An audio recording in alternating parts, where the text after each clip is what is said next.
In 2016, a smart contract on Ethereum called the DAO was drained of $60 million. The attacker didn't steal private keys. They didn't hack any servers.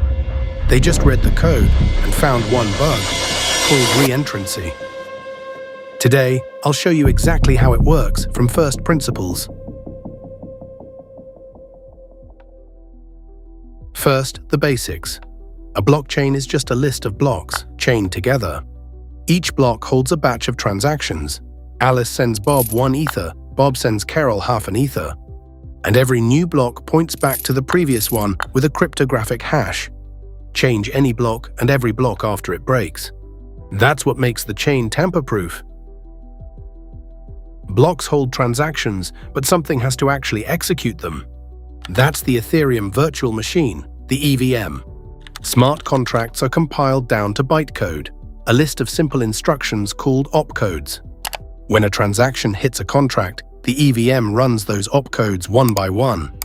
The EVM steps through these one by one. Some read from storage, some push values onto the stack, some do math, some write results back, and one, call, hands control off to another contract. Each opcode reads or writes the stack, memory, or storage, the EVM's 3 workspaces. And every node on the network runs the exact same sequence, thousands of computers in lockstep. So what was the DAO anyway?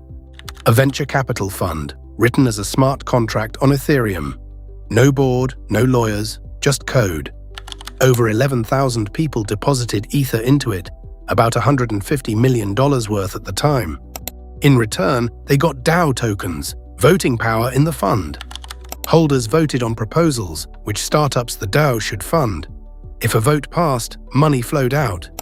And there was one more mechanism. If you disagreed with a proposal, you could split, spawn your own mini DAO, and move your ETH out. That split mechanism, that's the door the attacker walked through. $150 million.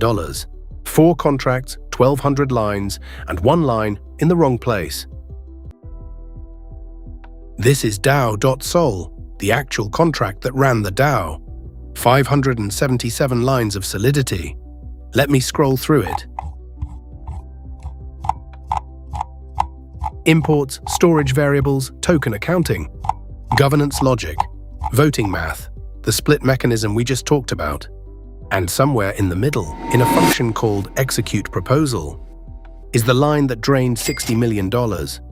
Line 463, an external call to the recipient, made before the proposal is marked complete. Here's a smart contract written in Solidity. It's called vulnerable bank. One state variable, a mapping from user addresses to balances. A deposit function, which adds ether to your balance. And a withdraw function, which sends your balance back and zeroes it out. Simple, right? 2 functions, not much to get wrong. Look carefully at withdraw. It does 3 things, in this exact order. First, it reads your balance.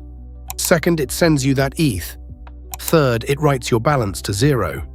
The order is wrong. The ETH leaves before the balance is cleared.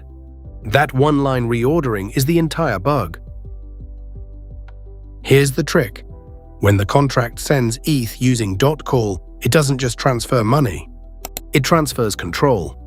The receiving address runs its own code, its fallback function. If the receiver is a normal wallet, nothing happens. But if the receiver is also a smart contract, its fallback can do whatever it wants, including calling withdraw again. And because the balance hasn't been zeroed yet, the bank thinks you still have your full balance. So it pays you, again and again and again. The attacker writes this contract. It deposits 1 ETH to establish a balance in the bank, then calls withdraw once to kick the whole thing off. And its fallback function just calls withdraw again, and again, and again, until the bank is empty. That's it. 8 lines of solidity, $60 million. Let's actually run this. Here's the test. Forge compiles. Foundry fires the test. Initial state, bank has 10 ETH, attacker has 0. Attacker deposits 1 ETH to establish a balance, then calls withdraw.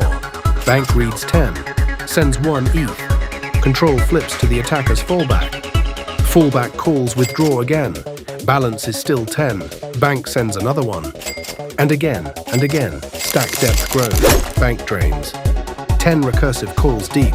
10 ETH gone. Test passed. The exploit works. The fix is one line. Move the balance right to before the external call. That is it. One line moved. $60 million saved.